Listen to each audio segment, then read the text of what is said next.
Napakayaman po ng presensya ng Lord sa lugar na ito. Alam niyo po, pagka maiisip lang ho natin that our God is the King of Kings, the Lord of Lords.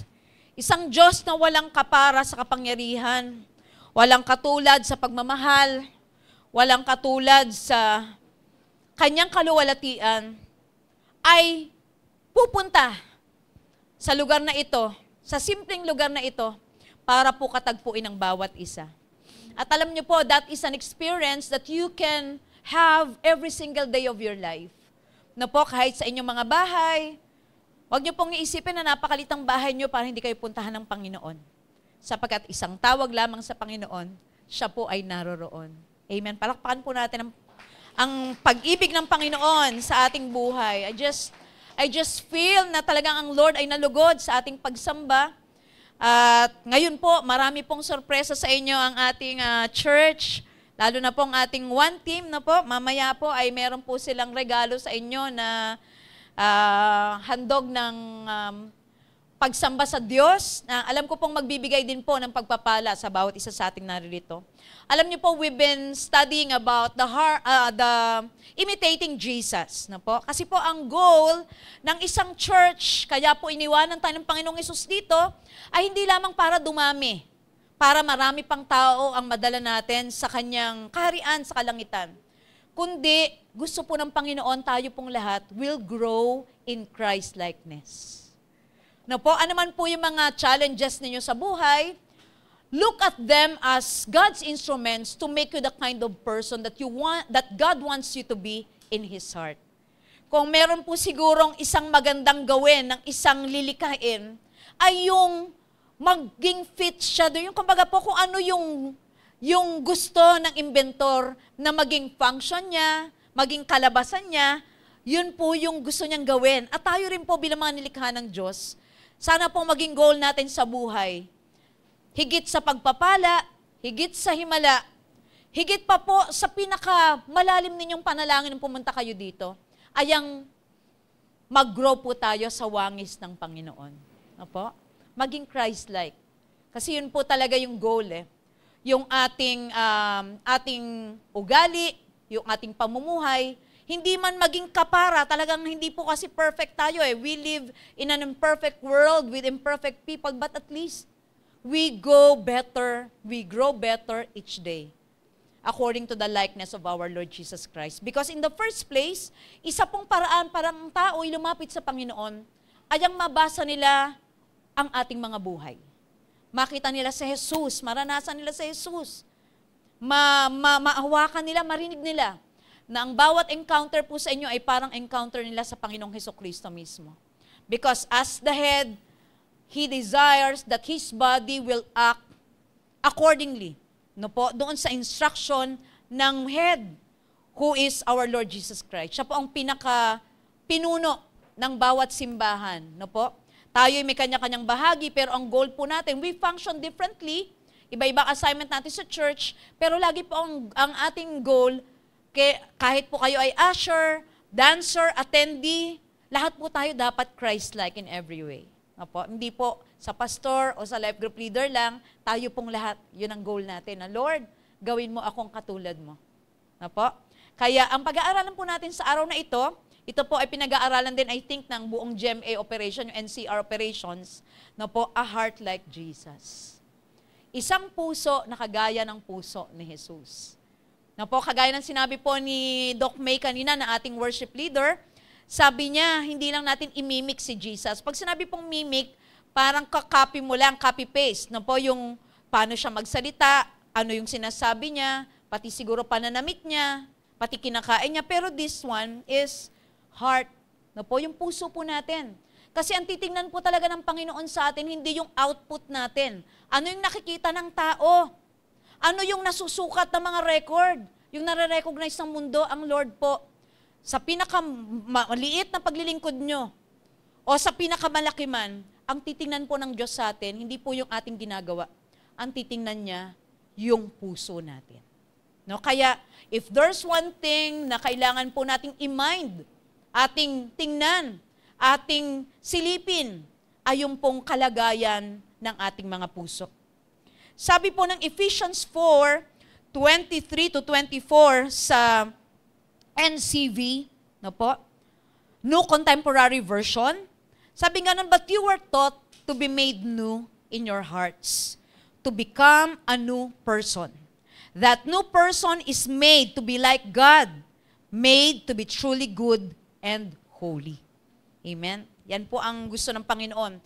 Tayo daw po ay tinuruan para maging mga bagong tao sa ating puso, para maging bagong tao, at ang bagong tao na yon ay dapat maging kawangis ng Diyos.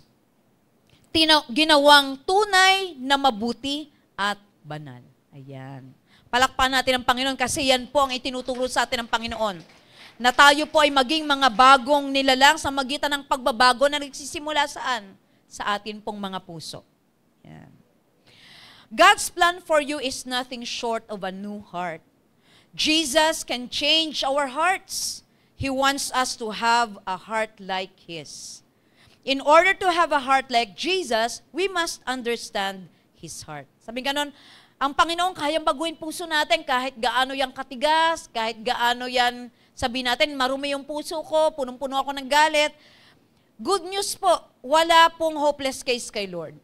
No po? Wala pong surgery na pwedeng magbago ng puso. Minsan kayang i-repair yung mga bara-bara sa puso. Pero po yung bara ng kasalanan at mga karumihan, only Jesus can do that for us. At ang gusto niya po, magkaroon tayo ng puso na katulad ng sa Kanya. In order to have a heart like Jesus, we must understand His heart. At to do that, ay mag-aaral po tayo ng isang story sa Biblia na pinakita po yung puso ng Panginoon. Marami po siguro tayong may isip patungkol sa Kanya. Pero this story will focus on the compassion and mercy of Jesus Christ. Ayan. Sabi po sa Matthew 9, sa ERV, Easy Read Version, Jesus traveled through all the towns and villages. He taught in their synagogues and told people the good news about God's kingdom. He healed all kinds of diseases and sicknesses. Jesus saw the many people and felt sorry for them because they were worried and helpless, like sheep without a shepherd to lead them. Jesus said to His followers, there is such a big harvest of people to bring in, but there are only a few workers to help harvest them. No, allow me to read it in Tagalog. No po, maganda po kasi nababasa rin natin sa sarili nating lengguwahe. Matthew 9. Sabi po sa Matthew 9, hindi pa po yan yung main verse natin, no po? Pero maganda po kasi yung konteksto niyan, manggagaling po tayo dyan kung anong ginagawa ni Jesus nung nandito po siya sa lupa. Sabi po sa 9:35, nanggaling po yan sa pinagaling ni Jesus ang isang pipe. Pero pagdating sa 35, hindi po siya natapos doon. Sabi nga nun sa 35, naawa si Jesus sa mga tao. Yan po pamagat. Nilibot ni Jesus sa mga bayan at nayon at nangaral siya sa mga sambahan ng mga Hudyo. Ipinahayag niya ang magandang balita tungkol sa paghahari ng Diyos at pinagaling niya ang lahat ng uri ng sakit at karamdaman. Nang makita ni Jesus ang napakaraming tao, naawa siya sa kanila. Dahil napakarami ng kanilang mga problema, pero wala man lang tumutulong sa kanila. Para silang mga tupang walang pastol. Kaya sinabi niya sa mga tagasunod niya, marami ang aanihin, pero kakaunti ang tagapag-ani. Kaya idalangin niyo sa Panginoon na siyang may-ari ng anihin nang magpadala siya ng mga tagapag-ani. Ayan po. About the compassion of Jesus. At tayo po ngayon, magbabasa tayo ng isang account sa Bible na pinakita kung gaano po kamahabagin, kamaawain ang ating Panginoong Jesus. Ito po yung pinagaling ni Jesus, ang isang lalaki sa Bethesda. Na po. Pagkatapos nito, verse 1, pumunta si Jesus sa Jerusalem upang dumalo sa isang pista ng mga Hudyo. Sa isang pintuan ng lungsod ng Jerusalem kung saan idinadaan ang mga tupa, ay may paliguan na ang tawag sa wikang Hebreo ay Bethesda. Sa paligid nito ay may 5 silungan kung saan nakahiga ang maraming may sakit, mga bulag, pilay, at mga paralitiko. Hinihintay nilang gumalaw ang tubig dahil sa paminsan-minsan, may isang anghel ng Diyos na bumababa at kinakalawkaw ang tubig. Ang unang makalusong sa tubig pagkatapos makalawkaw ng anghel ay gumagaling kahit ano pa ang kanyang sakit. May isang lalaki roon na 38 taon nang may sakit. Nakita ni Jesus ang lalaki na nakahiga roon at nalaman niyang matagal na itong may sakit. Sumagot ang gusto mo bang gumaling? Kaya tinanong siya ni Jesus, gusto mo bang gumaling? Sumagot ang may sakit, gusto ko po sana, pero walang tumutulong sa akin paglusong sa tubig kapag kinakalawkaw na ito. Sa tuwing papunta pa lang ako, nauunahan na ako ng iba. Sinabi ni Jesus sa kanya, tumayo ka, buhatin mo ang higaan mo at lumakad. Agad na gumaling ang lalaki. Binuhat niyang higaan niya at lumakad. Nangyari ito sa araw ng pamamahinga. Kaya sinabi ng mga pinuno ng mga Hudyo sa taong pinagaling, hindi ba't araw ng pamamahinga ngayon? Laban sa kautusan ang pagbubuhat mo ng higaan. Pero sumagot siya, ang taong nagpagaling sa akin, ang nag-utos na buhatin ko ito at lumakad. Ano po? Yan, lumakad na nga po si Shobi. Kahit hindi, ayan, at binuhat naman po siya ni Tito Bong. Yan. Meron pa talaga tayong meron pa tayong illustration. Tinanong nila siya, sinong nag-utos sa iyong buhatin ng higaan mo at lumakad? Pero hindi nakilala ng lalaki kung sino ang nagpagaling sa kanya dahil nawala na si Jesus sa dami ng tao. Hindi nagtagal, nakita ni Jesus sa templo ang taong pinagaling niya at sinabihan, oh, magaling ka na ngayon. Huwag ka nang magkasala pa at baka mas masama pa ang mangyari sa iyo. Umalis ang lalaki at pumunta sa mga pinuno ng mga Hudyo. Sinabi niya sa kanila na si Jesus ang nagpagaling sa kanya. Kaya mula noon, sinimulang usigin ng mga pinuno ng mga Hudyo si Jesus dahil nagpagaling siya sa araw ng pamamahinga. Ang Diyos po ang magpapala ng pagkakabasa ng kanyang buhay at mapagpalang salita. Bago po pala ang lahat, I welcome you all po, maging yung mga nanonood po sa atin sa Facebook, sa JLU Belt, na isa po sa services na ginaganap sa buong Pilipinas. In behalf of Brother Eddie Villanueva, kayo po ay amin pong wini-welcome sa panambahan po na ito. And you can also come to KKB Youth Center po, dito sa Dalupan Street, sa likod lamang po ng U Erecto. Ganyan din po naman, allow me po, nabigyan po ng pagbati po natin ang ating pong pag-welcome sa ating pong minamahal na pastor from Norway, ang ating pong pastor na si Pastor Gino Hernandez, kasama po si Sister Lenny Hernandez, ang aking inaanak na si Zia. Yan, Hernandez, yan po siya. Puyat pa po yan sila, may jet lag pa po, pero talagang ine-expect ko talagang pupunta inaanak ko eh. Kaya ginulat kita inaanak, meron akong hinanda para sa'yo. Ayan. Tsaka napaka-special nyo po dahil ngayon po ay nagkataon pang may handog na mamaya po magandang pangitain po ang atin pong mga one team. Yan. Kaya po, sila po ay hindi actually bisita, sila po ay kapatid, kaibigan, kapamilya, kapuso, at lahat-lahat na po. Amen. Praise God po. Kaya, I pray po, ngayong araw, ano po ba yung matututunan natin sa nabasa po natin? Sabi po nila, ito daw pong story na to, ng John 5, ay ang unang pagkakataon na si Jesus ay nagkaroon ng unang pakikipagtalo sa kanyang mga kalaban. Yan po ay yung mga Hudyo, mga Pariseyo. Yan po yung first encounter. Ito po yung time na galing po siya sa iba't ibang mga pinagaling niya. No po, galing siya sa Galilee. Kaya lang bumalik siya dito sa Jerusalem para po i-commemorate ang piyesta po, ang Passover Feast. Kaya po makikita natin ang Panginoong Jesus, iginagalang niya po yung kanilang pananampalataya bilang mga Israelita. No? Pero nung araw po na yon, makikita po natin, ang Panginoong Jesus, unang-una na karakteristik na meron siya, Jesus places Himself in the midst of hurting people. Doon po sa binasa natin, ano nga sabi, pumunta po siya doon para sumamba dahil piyesta po ng Passover. Pero hindi niya po hinayaan na basta na lang siya dumaan doon. Sa pagdaan po niya doon sa pedesta, yung pool po na yon, yung pong pool ay parang iniisip nila na doon po ay may himala. na basta gumalaw yung tubig, yung maunang tatalon po doon sa tubig, yun ang makaka-receive ng himala. I-picture po ninyo sa isip nyo, ang laki-laking swimming pool. Perong nakapalibot, yung sabi ng iba doon, yung siguro yung iba may leprosy. Maraming pilay, maraming bulag, maraming bingi, maraming nakaratay sa kanilang higaan. Siguro mga, alam niyo yun, na madudumi na sila, mababaho sila, wala silang kasama, tapos iniintay lang nila, lahat sila doon, hopeless case. Parang naiisip nila, yun na lang talaga ang hope na meron sila dahil hindi na sila gagaling. Himala ang kailangan nila. At ang iniintay lang nila, makaukawan yun, binun yun sa dami nila, isa lang ang kailangang makapunta, no, para gumaling. Sabi po nila, parang it's like a superstitious belief.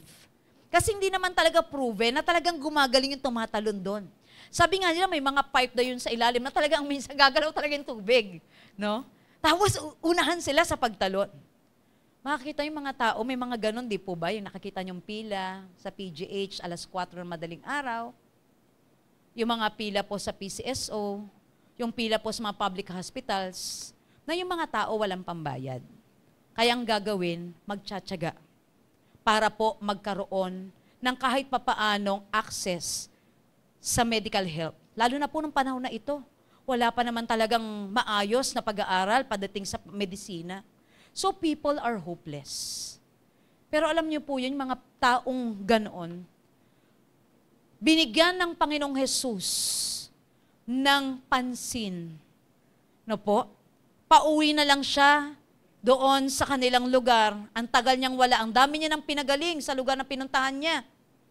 In fact, ito yung story na meron siyang encounter doon sa babaeng Samaritana na nag-minister na siya doon. Pagod na siya. Parang siguro iniisip niya, uuwi na ako sa amin, matutulog ako, magpapahinga, magdadasal na lang muna ako para makapag-recharge ako.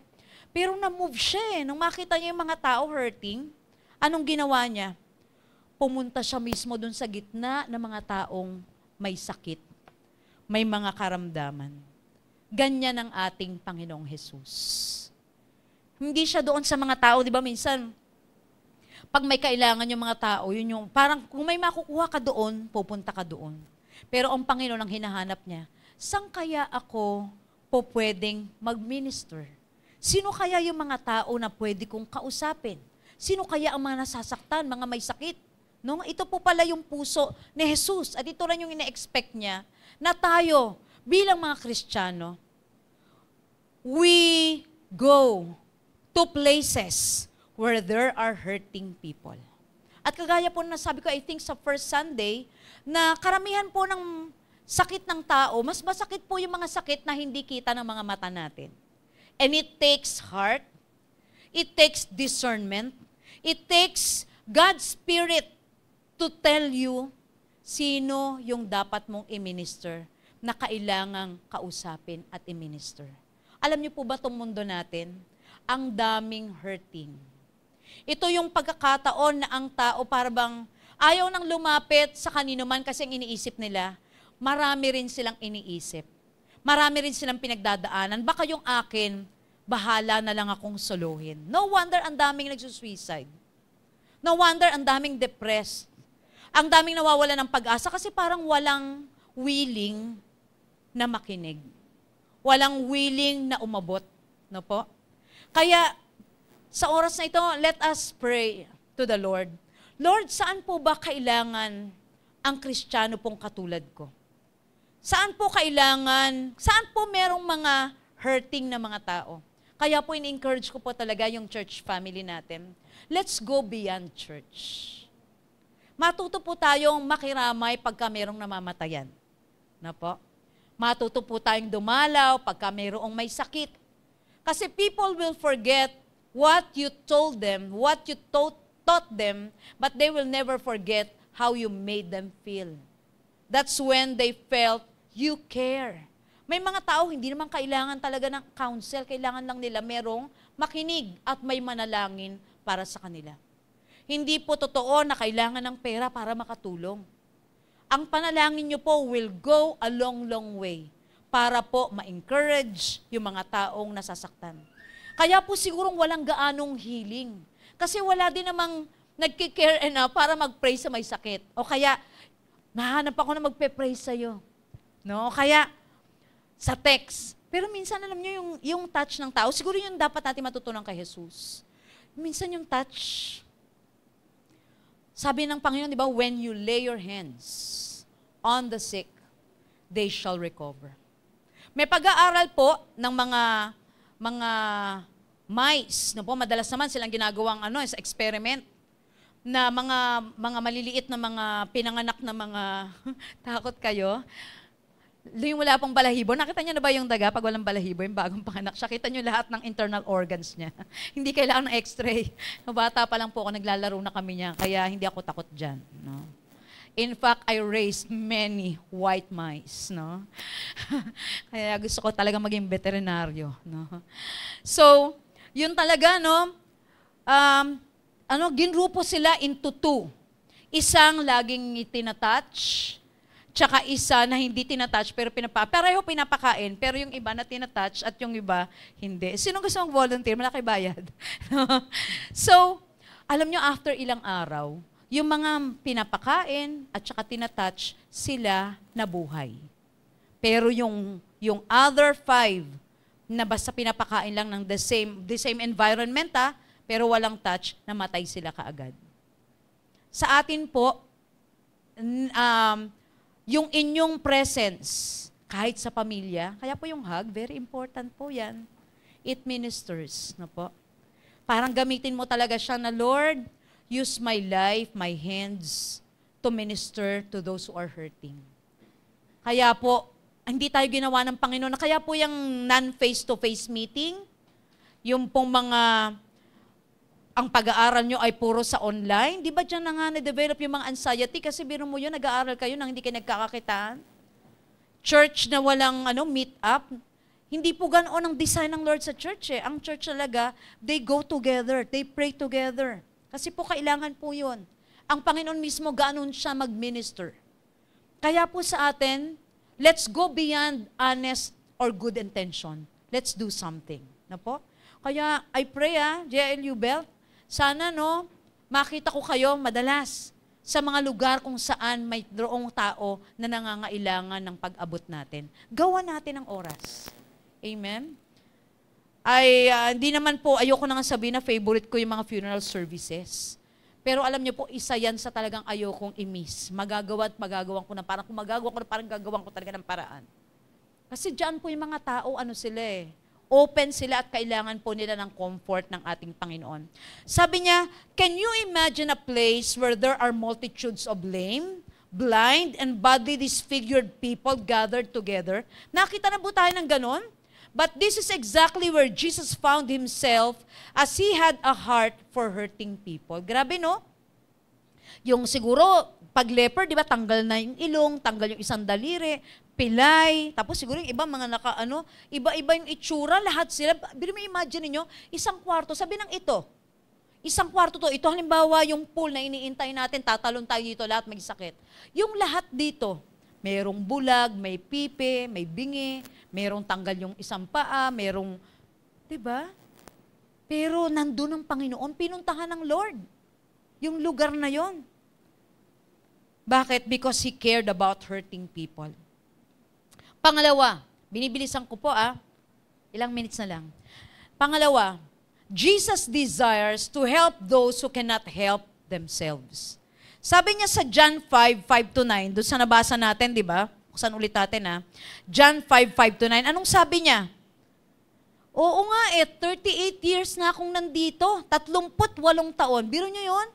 Baka kung halimbawang 60 na siya, halos magkakalahati na ng buhay niya. Pilay siya mula pagkapanganak hanggang nung panahon na yon. Anong excuse niya? Sabi niya, gusto ko sana kaya ako nakandito. Iniintay ko talaga lahat kasi nang nakakatalon dyan, gumagaling. Kaya lang, bago pa ako makatalon, may nauna ng iba kasi walang magbuhat sa akin. Alam niyo, it gives you a glimpse sa sitwasyon niya. Wala ba siyang kaibigan na pwede niyang pakiusapan na ihagis siya doon? Wala ba siyang kamag-anak Kahit man lang sabihin na lang niya, siguro sipain mo na lang ako palapit doon. Wala man lang bang itatabi siya doon sa mismong, doon ka na, di ba? Doon ka na sa gilid. 38 years, natiis mo yun. Di doon ka na lang dapat sa gilid, yung tipong nakagano na yung kamay mo doon. Di ba? Sobrang hopeless na. Siguro nangyari din sa kanya, kaya tsaka yung mga tao nagsawa na rin. Kasi, wala namang nangyari, walang nagbago 38 years. Ang Panginoon, nagdi-desire siya na tulungan yung mga taong hindi kayang tulungan ng kanilang sarili. Ang sarap pong maisip na ito yung Diyos na meron tayo. Yung iba pong relihiyon, kailangan may patunayan ka muna bago makalapit sa kanilang Diyos. Kailangan mabait ka, kailangan marami kang donasyon, dapat matino ka, maayos ka. Kaya nga sinasabi nila, pagpalapit sa Diyos, ayaw namin dyan, baka masunog kami. Pero ano po yung message na gustong padala ng Panginoon sa ating lahat na nandito? Nasa ganito ka bang sitwasyon? Do you feel so helpless and you can't help yourself? And you can't find anyone to help you out of your situation? Alam mo, nasa tamang lugar ka. Kasi si Lord, dinidesire niyang tulungan yung mga taong hindi na nilang kayang tulungan ang kanilang mga sarili. Yan po ang Diyos na meron tayo. No? Kasi ang hirap ng parang, kailangan ba Lord, ganito muna ako bago mo ako marinig? Kailangan ba Lord, matagal na ako nagsiserve? Dapat ba Lord, graduate na ako ng SOL? Nakapag-EGR na ako, na water baptize, bago mo ako pakinggan? Nakakatuwa po. Even po yung ating pagkakataon na tayo nakapagsisi, yun po ay dahil sa biyaya at abag ng Panginoon. Wala pong nandito na dahil tayo po ay may extra credential o merit. Lahat po ay dahil sa biyaya at habag lamang ng ating Panginoon. Kaya po yung mga nangangailangan, lalo na po spiritual, anumang pangangailangan niya, spiritual, physical, emotional need, even financial need, sabi ng Panginoon, I desire to help you. Ang sarap ng gano'n ang may kaibigan ka na mangangako sa'yo. Basta pag may problema, pre. May problema, mare. No? Yung parang, ang sarap ng gano'n. Pero kung wala ka mang ganoon sa buhay mo, I want to remind you today, si Lord, gustong-gusto niya na tulungan ka kung nasaan ka ngayon naroroon. Sobrang hirap ba? Sobrang hopeless na ba? 38 years na ba yan? Alam niyo, siya parang nasanay na lang siya. Siguro araw-araw na lang siyang dinadala doon. Pero actually, hindi na siguro siya nag-e-effort. Kaya nga sinabi ko sa inyo, marami siyang pwedeng gawing paraan para maano siya. Pero 38 years, di ba may mga ganong bagay sa buhay natin? Na siguro dahil lagi namang ganoon, laging nabibigo, wala namang nangyayari, okay na rin. Parang naging kontento na tayo. Nagkaroon na tayo ng excuses na siguro ito na ang guhit ng aking palad. Yes, may guhit ng palad. Letter M. May letter M po ba kayo? Ako din meron. No? Lahat po tayo. No? Ano pong sinasabi sa atin ng Panginoon? God is promising to help you. Yan po ang Diyos na meron tayo. Gusto niya tayong iahon. Gusto niya tayong tulungan. Gusto niya tayong pag-aanin kung ano man ang ating pinagdadaanan. Sabi nga nun dito, each of us will at times in our lives find ourselves in situations that are beyond our own help. This is where Jesus plays such an important role in humanity. He has come to help those who cannot help themselves. Alam niyo po, tayong lahat at one point ng buhay natin, kahit na control natin ng lahat, kaya nating lahat, hindi po ba may isang pagkakataon na alam mong helpless ka, wala kang magawa? Madalas po yan pag nagkasakit ka. Na-experience ko po yun nung una akong maoperahan. Kasi po naoperahan ako, siguro yung pagka-hospital ko, yung pagkapanganak. Po, 7 months po ako, halata po ba? No, 7 months. So, 3 months sa hospital dahil naka-incubator po tayo. After that, ang kasunod kong pagkaka-hospital ay 2016. So, 1971, ayan na ang edad ko to 2016, alam niyo po yung nung na-hospital ako, I really felt so helpless. Kasi nung kumakain po tayo, ultimo po yung plastic spoon, hindi ko siya mabuhat. sa sobrang hina. Tapos mag-ooperahan ka talaga, you will be at the mercy of the doctors. Hindi ka pwedeng lumaban, tinali ka na eh. No, tinali ka. No, bahala na, parang ipagpapasa Diyos mo na lang talaga lahat. Alam nyo, kung hindi pa man tayo dumadaan sa buhay na yon na sinasabi natin, Lord, hindi ko na kaya. Darating po talaga eh. Merong ganoon. Hindi lang natin alam kung kailan. Pero isa lang po ang gusto kong ipaalala sa atin. Kung dumating man yon, huwag kang mawala ng pag-asa. Wala mang isang tao sa mundong ito ang makakatulong sa'yo. May isang Diyos na nagsasabi, I desire to help you. When you feel hopeless, when you feel so helpless. Amen. Palakpan natin ang Panginoon. Praise God. Number 3. Yan, mabilis na. Number 3. Jesus places few restrictions on those whom He ministers. Sabi sa John 5:6, di ba po? Sabi ng Lord sa kanya, sabi niya, walang magtumutulong sa akin, kaya hindi ako gumaling-galing. 38 years na nga ako dito eh. Siguro paawa. Di ko ba naawa sa akin? Parang gusto niya siguro sabihin kay Jesus, pwede bang ikaw na lang ang magbuhat sa akin, ihagis mo ko dyan? Pero ang sabi ng Panginoon sa kanya, di ba, sabi niya, nung gumaling na siya, anong sabi ng mga Pariseyo? Bakit mo buhat-buhat yung kama mo? Di ba panahon ng pamamahinga ngayon, sinong nagsabi sa'yo na buhatin mo yung kama mo? Kasi po, napaka-stricto nila. Sobra pong stricto sila sa Sabbath day. Di ba sabi po, Sabbath day is a day of rest? Wala ka dapat gawaing gagawin. Pero sumobra po ang ka-ekstrema ng Hudyo. Ultimo paggaling ng tao, babawalan mo. Parang nagkikare sila sa loss nila, pero hindi sila nagkikare doon sa tao na may sakit. Hindi ba na sinabi, wow, salamat, gumaling ka. 38 years ka na naming nakikita dito, hindi po sila nagkikare doon, nagkikare sila sa relihiyon nila. Sa mga kasabihan nila. Pero hindi talagang nagmamalasakit doon sa tao. Pero ang Panginoong Jesus, no? Binrake niya yung batas lang ng tao kasi tradisyon lang ng tao yun eh. No? Ang sabi lang ng Panginoon, huwag kang maghahanap buhay sa araw ng linggo. Ibigay mo yun sa Panginoon kasi may 6 days ka na para maghanap buhay. Pero ang Lord po hindi rin extreme. Baka yung mga nagko-call center dito, ayoko na magsimba. Kinondemn na ako. Basta po sa isang linggo ninyo, kung talagang hindi pwede ang linggo, may isang araw na ilalaan mo para sa pagsamba mo sa ating Panginoon. May midweek service po tayo. Merong Tuesday, kung hindi pwede na Tuesday, may Wednesday. Kung meron pa pong araw kayo dito na hindi kayo available, sabihin niyo po sa akin. No po? Magtatayo po tayo, dalhin mo yung mga office mates mo. No? Kung kailangan, para lang makapag-church ka po, makapagsimba ka. So ang Panginoon, walang ganong restriction. Diba? Sabi nga nun, many times, hurting people find themselves having to qualify in order to receive another's assistance. Jesus understood clearly that you cannot help someone that does not want to be helped. Alam niyo po, minsan, di ba, meron pang mga dapat ganito ka bago kita tulungan. Of course po, may mga requirements sa government. Siyempre, bago ka bigyan ng financial assistance, may mga requirement na hinihingi to qualify you.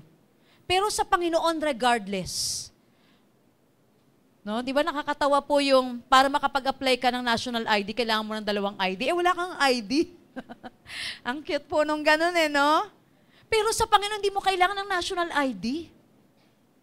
Kailangan mo lang umamin, Lord, I'm helpless. Kailangan kita. Yung humility ng puso na kailangan natin ng tulong.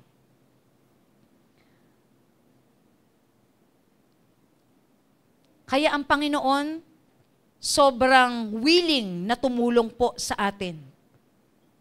Yan. Panghuli na po. Wow, ang bilis ba? May recitation po yung 5 na diniscuss ko. Na po, may recitation po. Unang, hindi po makakalabas ng pinto pag di po nakuha yung 5 points. Joke lang po yan. Joke lang. Yan. So, ang unang point, Sa mga siseryosohin po, no?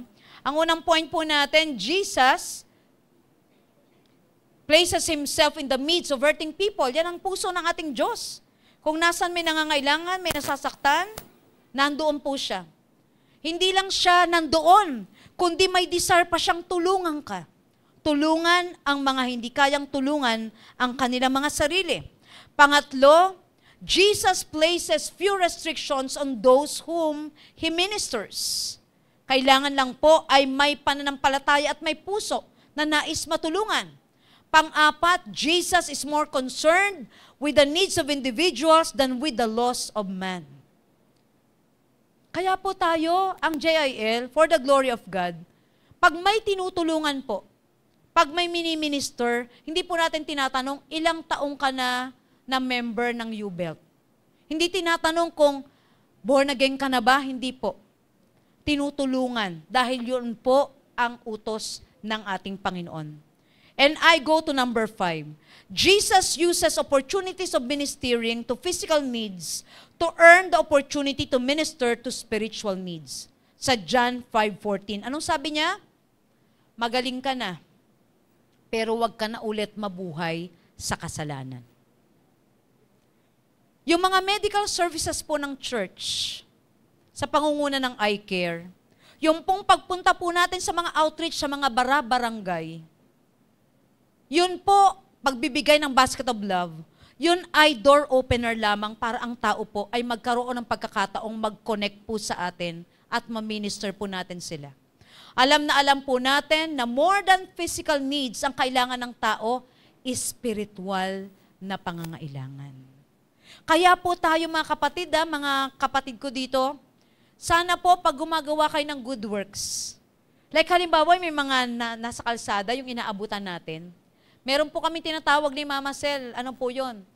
Pag nakita po ako nun, tawag ko doon, oy inaanak, kasi po talagang, pag nakita po ako nun, sigurado yan. Talagang pambiling kape. Pero kahit po alam kong hindi siya ganong nakakaintindi dahil siya po ay kulang, sinasabihan ko talaga siya, God bless you. Jesus loves you, ha? Huwag po tayong ihinto sa good works. Yan po ang kaibahan ng totoong Kristiyano. We go beyond their physical needs because in the end, the most important miracle, the most important thing you can share to another person is the salvation of their souls. Kahit saan man po makarating ang taong yan, basta nabahagi na mo ng salita ng Diyos, time will come. Magugulat kayo, sinyeran mo lang, nauna pang magpastor sa'yo. Nag-missionary na pala. I pray, JIL U-Belt family, to imitate Christ is to move, to minister with mercy and compassion. I pray wala po ditong nag-outreach na wala po ang puso, requirement lang sa SOL. Sana po wala ditong nag-aabot ng tulong. Halimbawa, kahit kamag-anak nyo. Ako, ito na naman kamag-anak ko na ang tingin yata sa akin, alkansya. Huwag po kayong ihinto doon. Gawin nyo lamang pong opportunity. Alam nyo po, isang paraan bakit na-win po yung mga kamag-anak ko. Hindi ko po minimiss na makadalaw sa mga may sakit kong kamag-anak.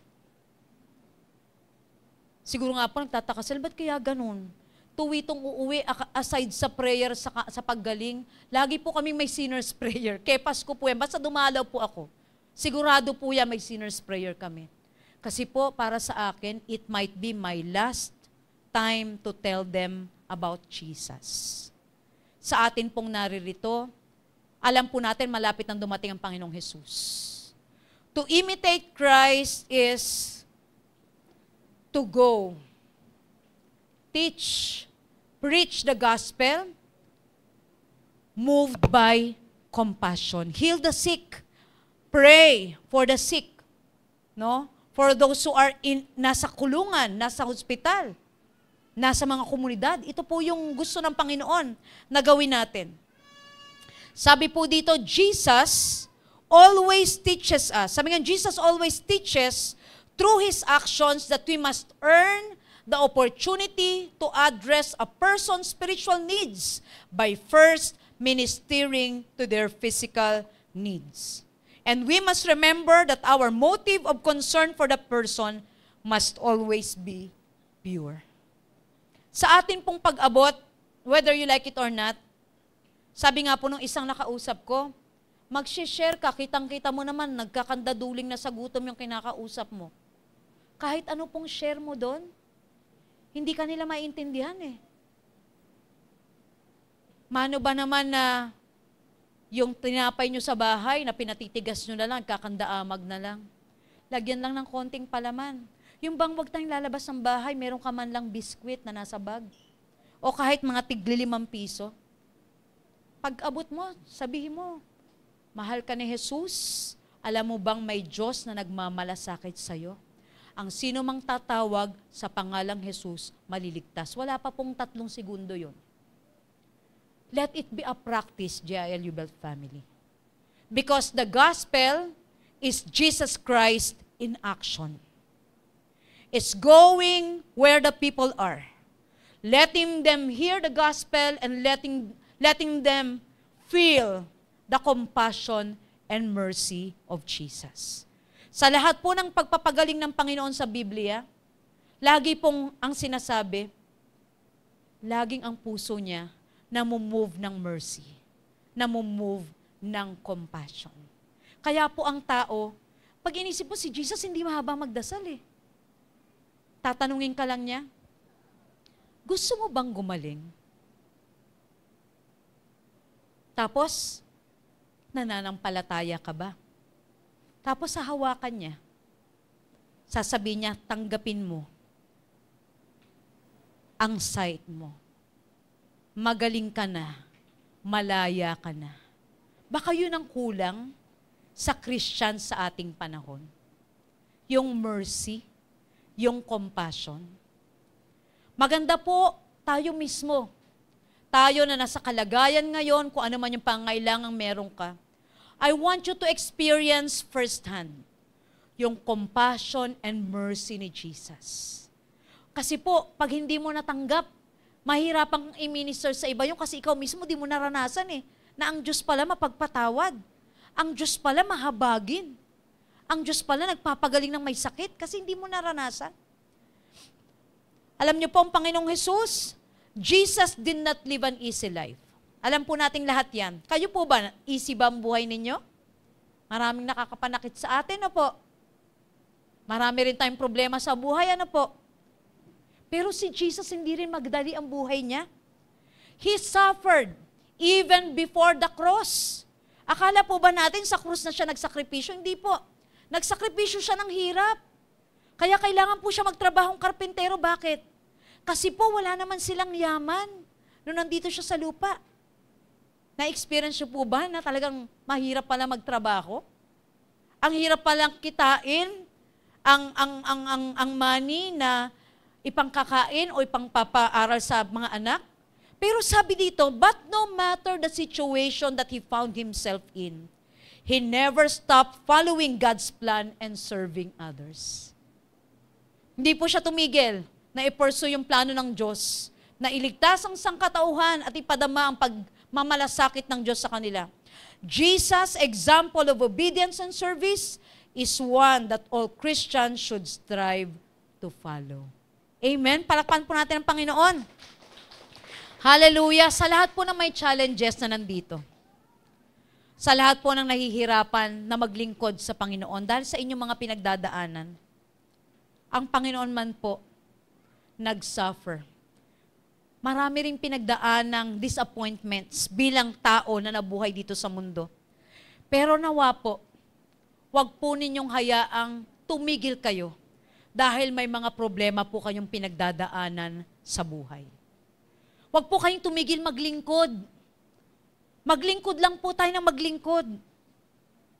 Gawin po natin ang lahat para sa Diyos. Yung ehemplo po ni Jesus ng pagsunod at paglilingkod, yan po ang dapat nating sundan bilang mga anak ng Diyos. Amen? Praise God. At sa lahat po ng naririto, gusto ko po kayong ipanalangin sa lahat po ng may mga challenges. Kayo po ba nasa ganong sitwasyon na pakiramdam ninyo? nasa lugar kayo ng Bethesda, nag-iintay na lang po kayo ng himala. Tied up ang inyong kamay, ang inyong mga paa sa sitwasyon. Pero ang Lord po, china-challenge kayo. Baka mamaya ang nakikita lang natin, ang way to receive our miracle, ang way to receive our breakthrough, ang way to receive our deliverance ay yung intayin na may gumalaw doon sa tubig. Ano po ang challenge ng Lord sa kanya? Tumayo ka, buhatin mo higaan mo, lumakad ka. Sa araw po na ito, kagaya po nung ginawa nung lalaki na yun sa Bethesda, all you have to do to receive your miracle is to say no to your excuses. Walang tumutulong sa akin. 38 years na nga akong ganito. Mamaya, ganyan na naman. Nakikita mo ba silang lahat? Ang dami ring nangangailangan. Malamang bukas ganito ulit. Pero iba yung instruction ng Lord. I pray today, sino man po yung nakastuck sa anumang sitwasyon na meron ka o yung pamilya mo, I pray that you may hear the voice of the Lord saying to you, you act. Tama na yan. Tama na, mukmuk. Tayo, buhati mo, higaan mo, makad ka. At sabi niya, after niya ma-receive ang miracle, sin no more. Sin no more. Tayo po tumayo sa presensya ng ating Panginoon. Hallelujah. Let us declare that Jesus is Lord over social media. Like, follow, and share our contents in Facebook, Twitter, Instagram, Threads, YouTube, and now on TikTok. Let us proclaim, share the goodness and greatness of our God through our social media accounts.